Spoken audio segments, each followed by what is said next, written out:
Good morning, everyone. We're going to give it a couple more minutes and wait for some more people to join on here.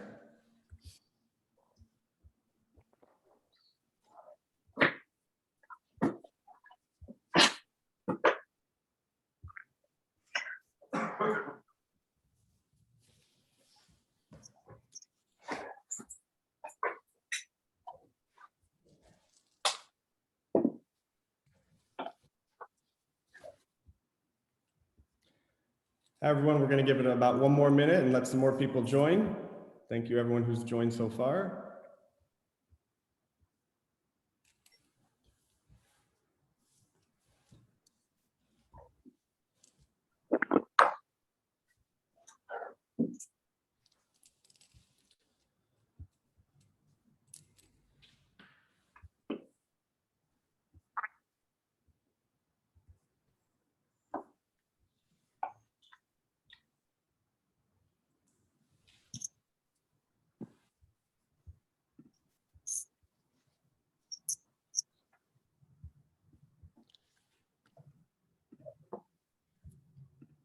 All right, everybody, we are going to go ahead and get started.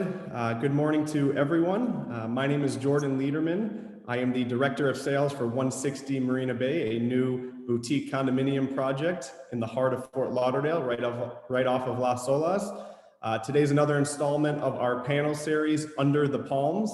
And today we are talking all things Fort Lauderdale with regards to arts and culture. So thank you for joining us. Today we have Bonnie Clearwater, the director of the NSU Art Museum, and Phillip Dunlap, the director of the Broward County Cultural Division. So I want to thank you both for being here. Our pleasure. And before we get started, thank you for everyone who's attending. I'm going to go ahead and talk a little bit about 160 Marina Bay, our new boutique condominium project. After that, we'll turn it over to Phillip and Bonnie and talk about Fort Lauderdale and Broward County and how the arts and culture are playing a huge role in the area. So I'm going to go ahead and share my screen here.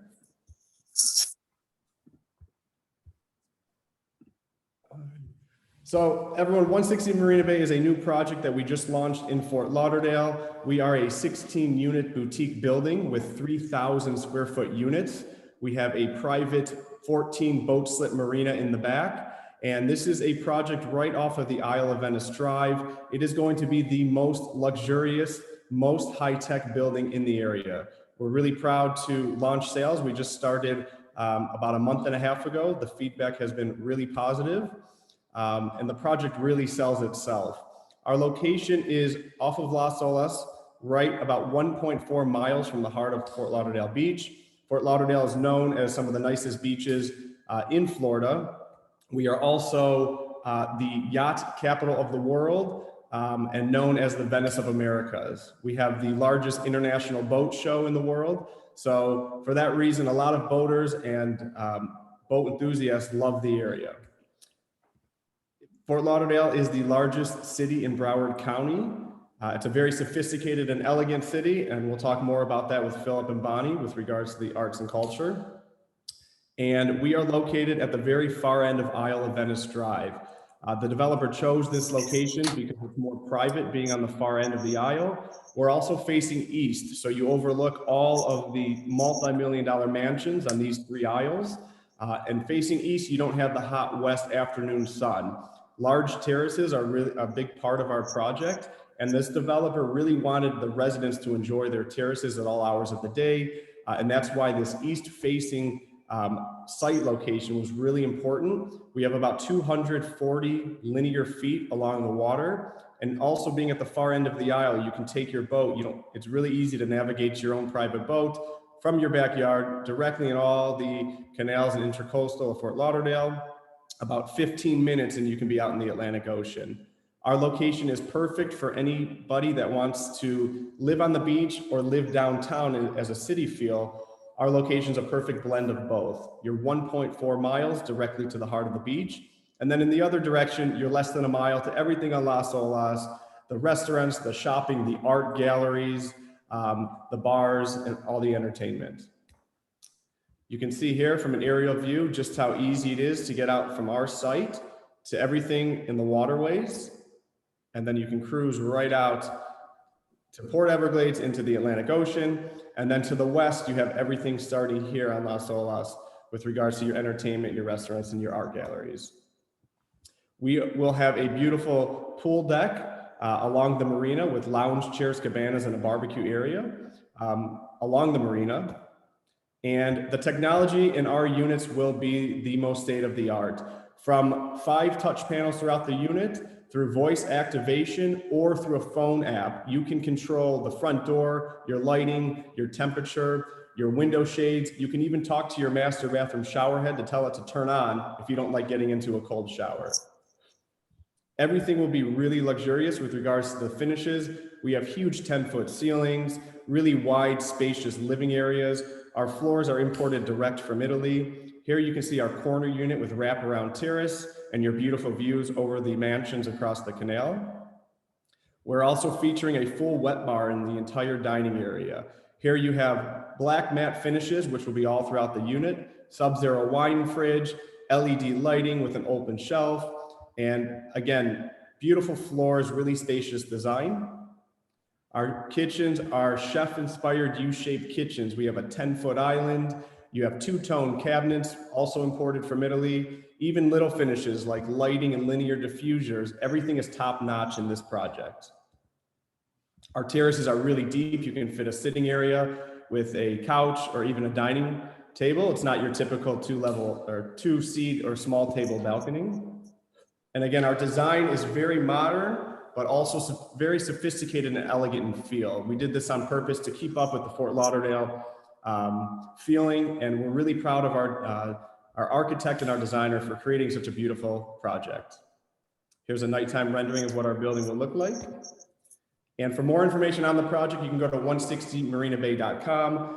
All of our units are 3 bedrooms, almost 3,000 square feet. The project will be complete in Q2 of 2022, so just over a year away. And our prices range from $2.2 million to $2.5 million for the penthouse units. With that being said, I do want to get into it. I want to talk about the arts and culture in Fort Lauderdale and what's going on. We have 2 of the top experts to help us discuss this topic today. And again, I'll turn it over to Bonnie Clearwater to introduce herself as the director of the NSU Art Museum and kind of explain what the NSU Art Museum does. And after Bonnie, we'll go ahead and talk to Phillip from the Broward County Cultural Division. Bonnie, take it away. Thanks, Jordan.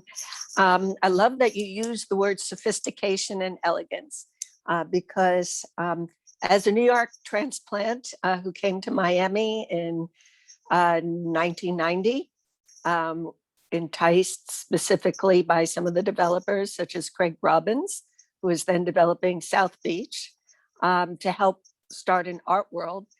No one in 1990 would ever think of Miami and art. I did play an important role as part of the Renaissance we've seen, phenomenal Renaissance we've seen in Miami for art.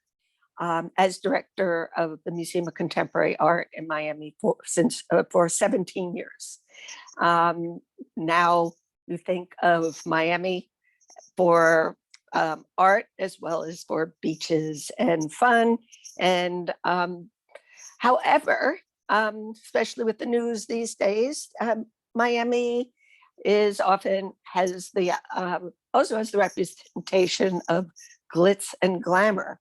However, I know that there is incredible substance in Miami as well, but that has been the perception. And I would say always during Art Basel, Miami, if you want to find the party, you can find the party, but if you want to find art, there's lots of it here. 8 years ago, I was enticed again to come to Fort Lauderdale, and I knew that again, Fort Lauderdale was just on the cusp of great things happening. And the point was that it wasn't that I had left Miami, it was that we were moving the South Florida art scene northward with Fort Lauderdale in the center to create a continuous art coast. And what started as spin has become the reality. And the thing is that we really have been able, with the kind of exhibitions that the museum has presented, such as I'm sitting in front of our Frank Stella exhibition from 2017. And those of you who watch CBS Sunday Morning saw Frank featured on there.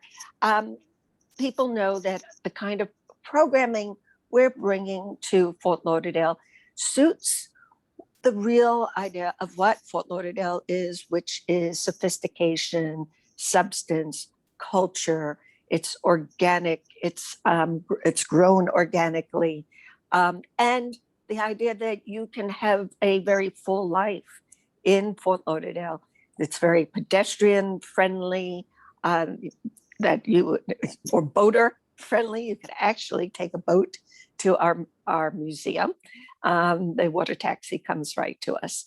So one of the things that I also wanted to point out was museum is one of the, our museum has a very international, global reputation, which people from elsewhere, all over the country and over the world, know about the museum.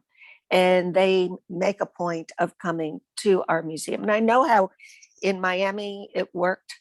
People who came in for Art Basel from all over the world and experienced all the art that the city had to offer were then buying real estate there. Because if they were going to leave, particularly the Northeast or Midwest, or even California, as is happening now, they want to live in an environment that is visually stimulating and be around creatives and have a sense of really belonging to an exciting community that will help stimulate them, as well as provide for growth in industry. The same thing, but it was also, if you are a newcomer to a city, how do you fit in? How do you belong? And at my previous museum, we recognized that what used to be a negative, which was the itinerant residencies, the snowbirds, the visitors, was actually a benefit. Because if you are making this a second or third home, or even a first, and you've been transplanted from another city, how do you put down roots? How do you fit in? How do you become part of the community? And we realized that the museum could play a very important role for that, that we could actually, first of all, we welcomed people to the museum, literally welcomed them to the museum, and provided all kinds of programming that we literally introduced people to each other. And people from my previous museum, they formed these bonds. They felt that they really belonged to the community. Well, we've taken that same approach at NSU Art Museum, Fort Lauderdale. We are located right on Las Olas, in what used to be the dead end of Las Olas and is now the hippest part of Las Olas, growing by leaps and bounds.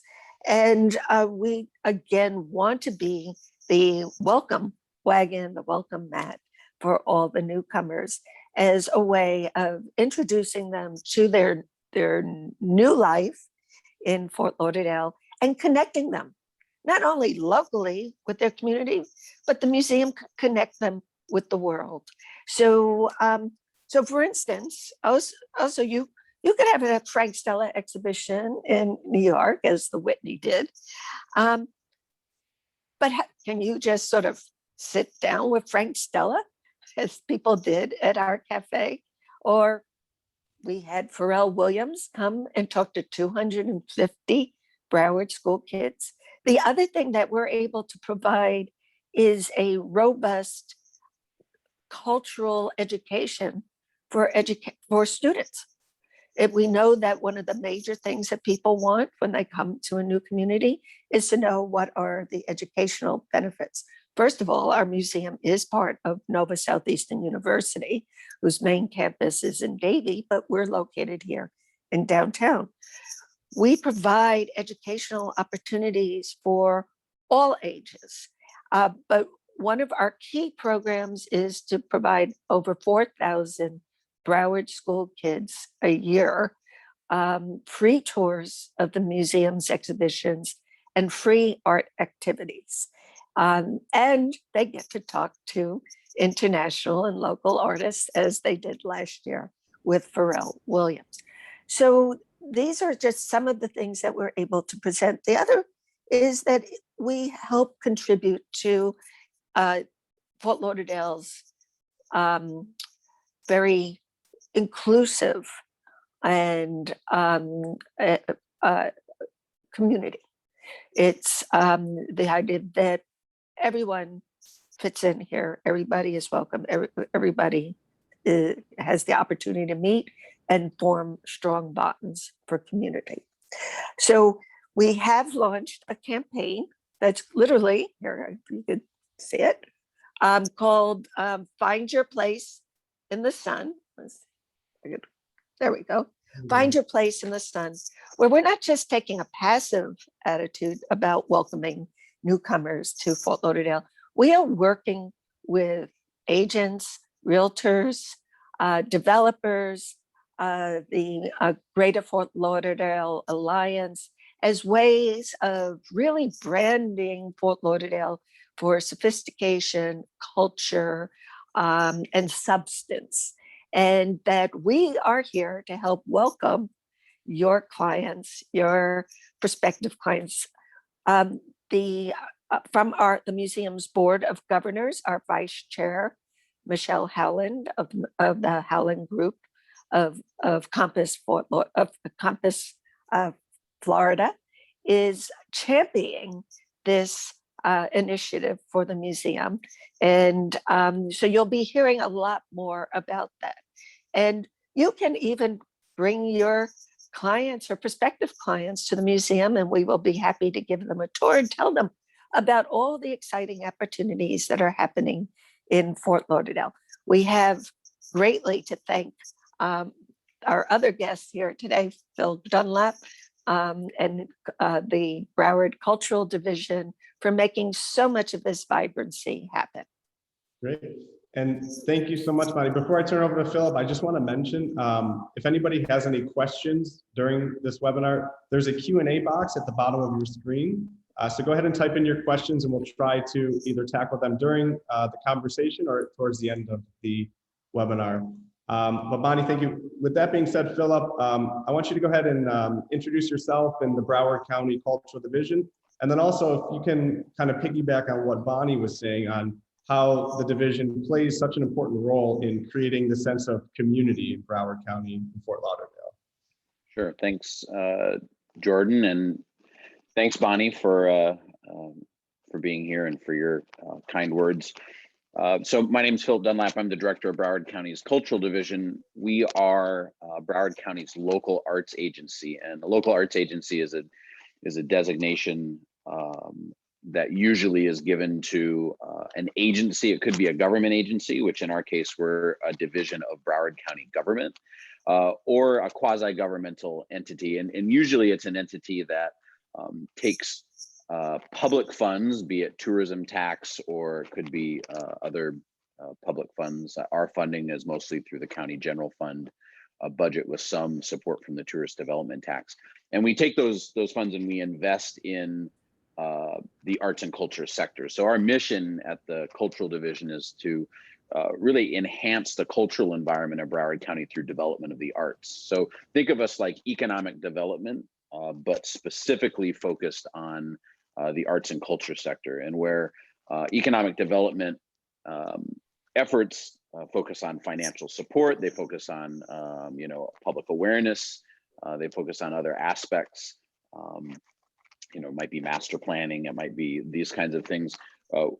Our efforts focus on financial investment in the arts, on building capacity and learning within the arts community. So working with arts organizations to be more effective businesses, because we're working with nonprofit arts organizations and individual artists. And as Bonnie will tell you, a 501c3 nonprofit is a tax designation. It's certainly not a business plan. So you got to make money. You got to be an effective business, whether you're a nonprofit or not. So financial investment through grants, we give about $5 million a year out in grants to support operations of arts organizations like NSU Art Museum, or to support specific programs and projects of organizations.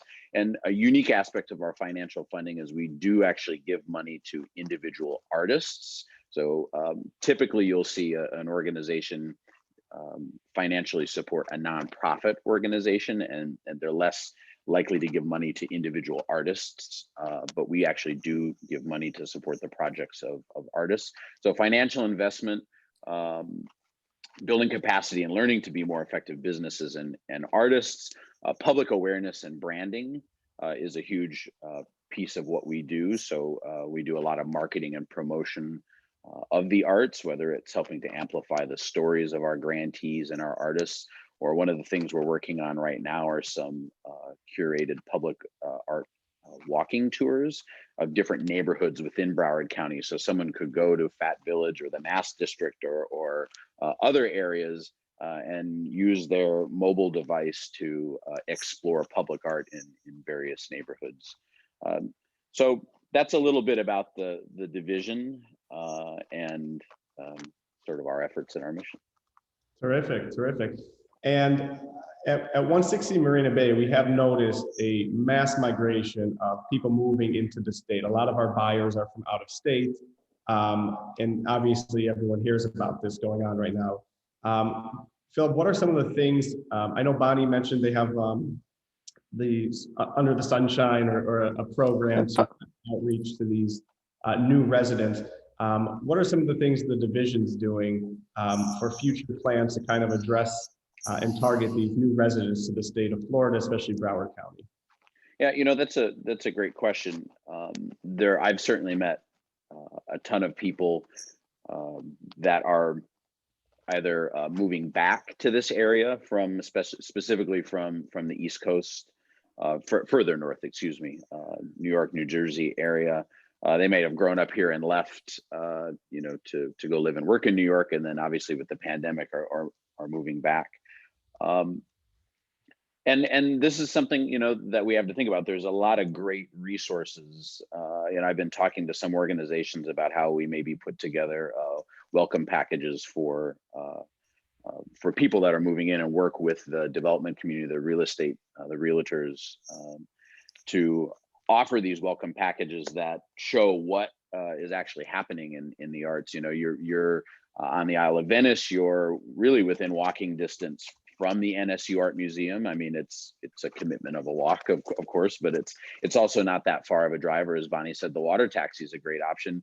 And also within that sort of downtown corridor, you've got some great historical amenities like History Fort Lauderdale, which is on the other side of the railroad tracks in the Hemmershey area, but you also have the historic Stranahan House, which is right downtown, one of the oldest structures here in Fort Lauderdale. And then of course the Broward Center is right at the end, right at Avenue of the Arts and Second.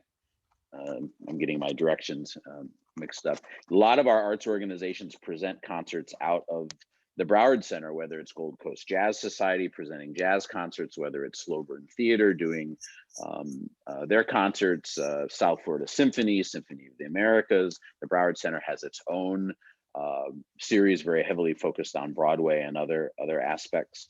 And then, of course, the Museum of Discovery and Sciences is right there as well.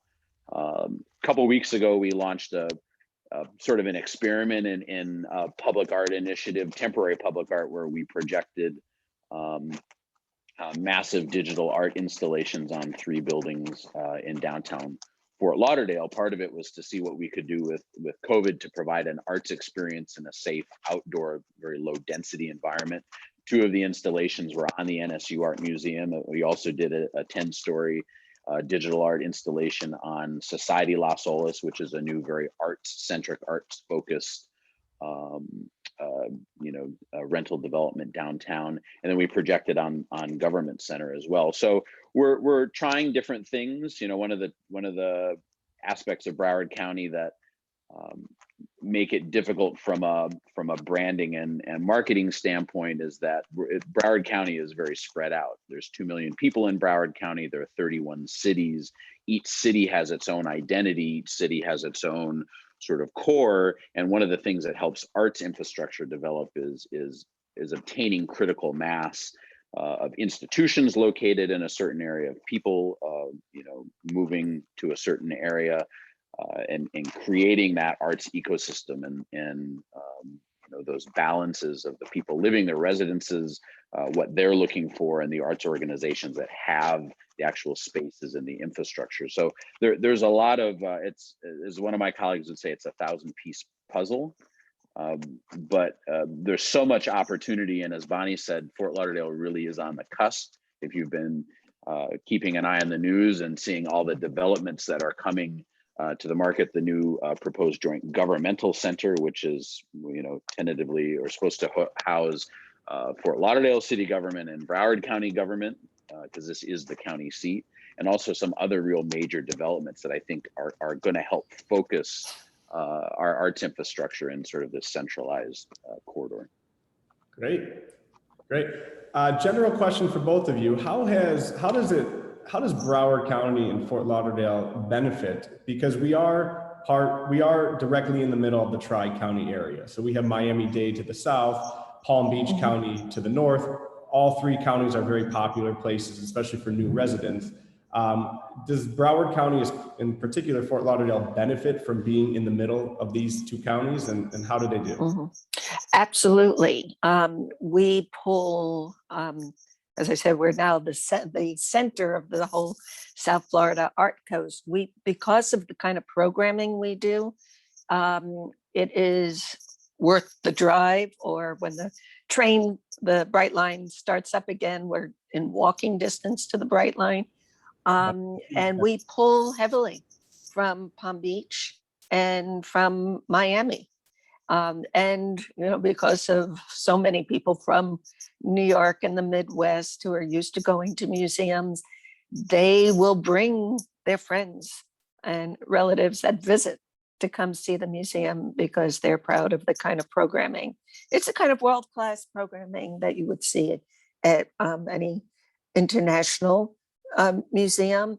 But we're also known for focusing on South Florida artists. This is an incredible scene of young and mid-career artists here in South Florida that have gotten international attention, and they too are moving here. That's another thing to know, is the creative class is moving here, not just the techies, but the creative class is moving here.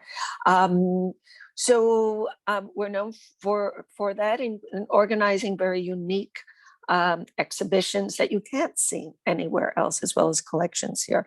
So we do benefit quite a bit from Miami Art Week, Art Basel, Miami, in that, again, we're part of that international circuit of checking out what is happening. And now Palm Beach has gotten the act during Miami Art Week as well. So the typical migration on that week is either because almost everyone I know that comes that week flies into Fort Lauderdale.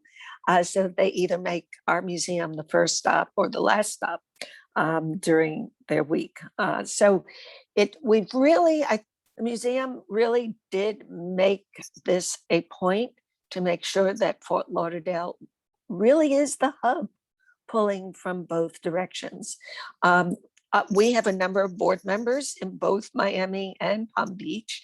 A collector from Chicago who lives in Palm Beach, she requested to be on our board because we had the kind of programming that she was accustomed to in Chicago, and the same thing with our Miami board members.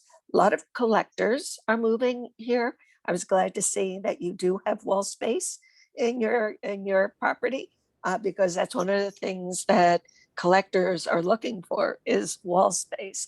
So yes, you're able to live here and go, and then the reverse is also true. You live here, and it's really, I live in South Beach on Venetian. It only takes me 40 to 45 minutes to get there. Takes me about an hour to get to Palm Beach. So you've got everything right here.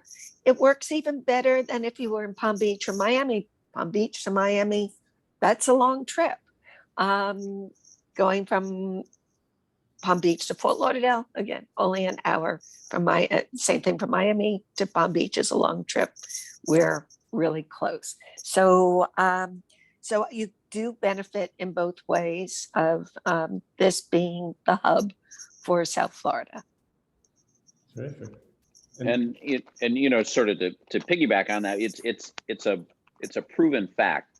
Statistics show that arts and culture are a value add to visitors, but they're also what people look for when they relocate to an area. They're looking for schools, they're looking for parks and open spaces, they're looking for arts and cultural opportunities, whether it's learning opportunities for their kids, places to go with families, of those types of experiences. And we know that when people travel for business to an area, when they come to an area for a conference, it's very common, it's quite often that people extend their stay by a day or two or come in a day or two early in order to explore what the arts and culture offerings are. So we develop and are able to develop and continue to build on the robust arts and culture offerings that we have and do it in a way, promote it in a way that makes sense, then we're not only ensuring that the residents that live here have world-class arts and cultural offerings to enhance the quality of life for those visitors,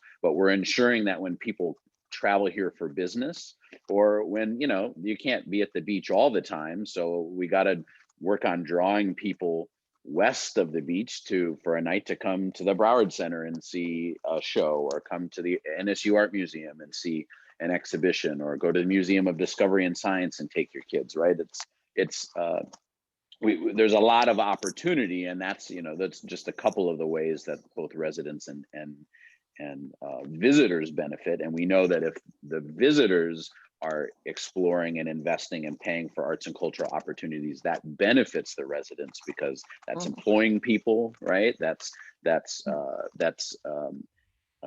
making this a more desirable place. And we know that investment brings more investment, it brings more excitement, brings more. Yeah. And the other thing, all of that is exactly right.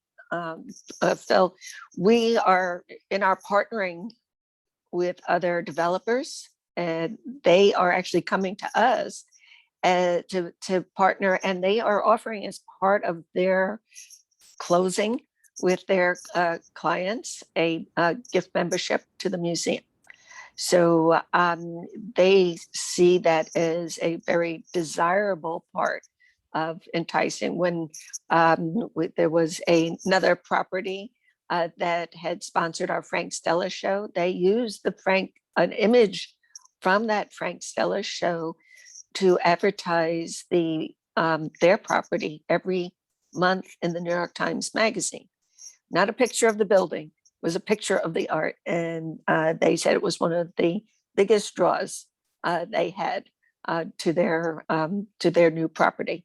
It was attracting the people who are interested in art. Great. Yeah, and I think look, we get it, right? We got a beach. It's a couple miles that way.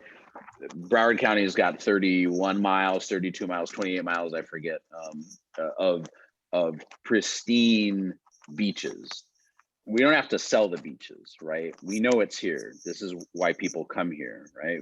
When people retire here, often it seems like they're relocating, or this is the playground, right? So we get a lot of people that back in New York may donate to the Met, may donate to MoMA, and when they come down here, we've got to find ways to keep them engaged in that arts and culture community. So Bonnie brought up a great example of a developer using art as a way to market the area, right? So you think about ways that developers or can leverage that is by, not just showing the great ecotourism or the great, eco opportunities through the art, through the beaches, through boating, but also showcasing the great cultural opportunities and amenities that we have, right?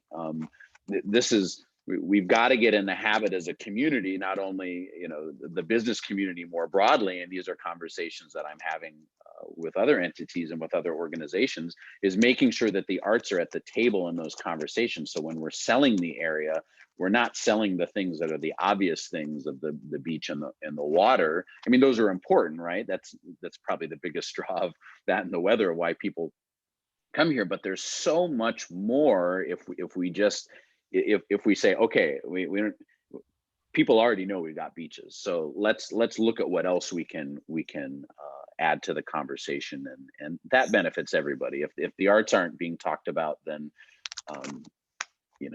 it's if you're not at the table, you're on the menu, as they say. And another thing that most of our arts organizations also offer is programs for the young professionals and creatives, special membership groups as well, and a good deal of the demographics that are moving into downtown Fort Lauderdale is that young professionals and creative, and that includes a lot of the tech people who are moving here. They're not just moving to Miami, they're moving here as well. And we are also getting a number of young established families from the Midwest who look to Fort Lauderdale as a great place to raise a family. And at the same time, they want to make sure that their kids are going to have that exposure to art that they had growing up in Chicago or Cleveland or New York. And they naturally gravitate to the museum because they know of the programming we have, or their kids and the whole families that they can experience together. We also are very active in our connections with the civic associations and the homeowners associations in Fort Lauderdale. We're not a passive institution. We go out, we talk to concierges in luxury residences and to condo associations about what we can offer. And we even have a free Fort Lauderdale Neighbor Day once a month that's made possible by the city of Fort Lauderdale, that is used by the various condo associations, civic associations, as a meeting point, as a way of getting to know their neighbors at the museum. So it is, we're here to really build that community, because once they get here, if they're being attracted by the sun and the beaches, and particularly in Fort Lauderdale by the boating, and of course the advantageous economic situation here, what's to keep them? Exactly. What are they going to have to offer to keep them? So that's why the arts are so important. Absolutely. We have a couple questions, and it's kind of relating to what you were both talking about, especially Phillip, with our beaches and our weather. So how does that come into play? Our weather and the arts and culture with regards to displaying, using the outdoor environment, where most states can't do that as well as we can. How does that come into play with regards to incorporating the arts and culture into our outdoor environment? Sure. I located here almost 2 years ago now from St. Louis, Missouri, and I worked for a jazz presenting and education organization. And most arts organizations operate on a season that's somewhere around September through May, and we rarely ever did anything in the summer, because by the time it got to the spring and summer, there was so much stuff happening outside. You couldn't get anybody, and it was all free. You couldn't get anybody to buy a ticket to go sit inside and watch music. Everybody had been cooped up all fall and winter, so they wanted to be outside. Here, you're able to be outside, almost all year. Obviously, with the rainy season, it gets to be pretty hot and humid. But that's one of the benefits, you know, and with COVID, a lot of organizations are looking at how they utilize those outdoor spaces even more. The Broward Center has a Backlot Live series where in pods, it's, you know, cars, drive-in concerts, whether it's comedy or musical performances. You know, I mentioned our outdoor exhibition that our digital art that we put up. There are a lot of art walks that happen, that not just, you know, in the COVID environment, but that were happening before. There's a Fat Village art walk, there's a Fort Lauderdale art walk, there's a Los Olas art walk, there's the Mass District has art walk. 13th Street is a sort of newer art, you know, development that's just, you know, 13th Street is just north of Sunrise, that has art walk. So there's a lot of opportunities to be outside. Just down the street in Hollywood, there's an arts park that's got a great, I think it's called Young Circle. I think that's what it is. That has a great outdoor venue. So there's a lot of things that happen here. The only tricky part is during the rainy season, anytime you produce anything outside, is it going to rain? Because if it rains, that just puts the kibosh on anything and everything. And then is it too hot and sticky to even want to go outside? But, you know, we have the benefit of being able to have so much outside almost year round, you know, that it's an amazing opportunity. Yeah, and to that point, we don't really have much land around the museum, but we have used our, first of all, we have our landmark building designed by Edward Larrabee Barnes, who was one of the premier modernist architects of his time. We've used that as our canvas for artists to paint murals that are now part of the museum's collection. So the works that you see on our building are actually owned by the museum.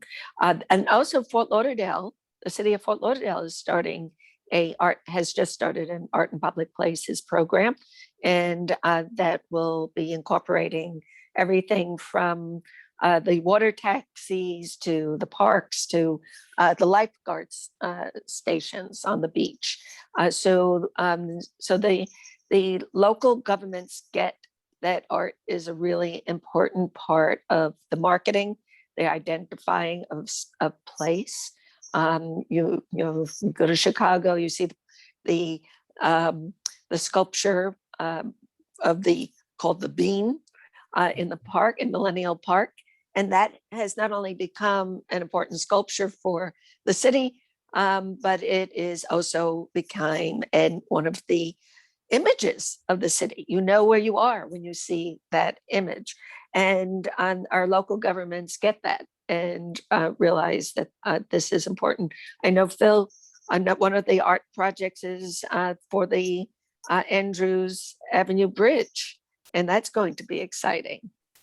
Yeah, you know, Bonnie brought up public art, and you know, the county, and somebody put in the Q&A, somebody about something about public art, and Broward County has had a public art program and a public art ordinance since the 1980s. But you know, to go back to one of the challenges with our local government and the independence of the 31 cities within Broward County is that the county's public art ordinance is funded. It basically assesses a 2%. It's an ordinance that assesses 2% on construction, county construction projects. So for vertical construction, think buildings, it's 2%. For horizontal construction, think roads and bridges and runways, those kinds of things. It's 1%.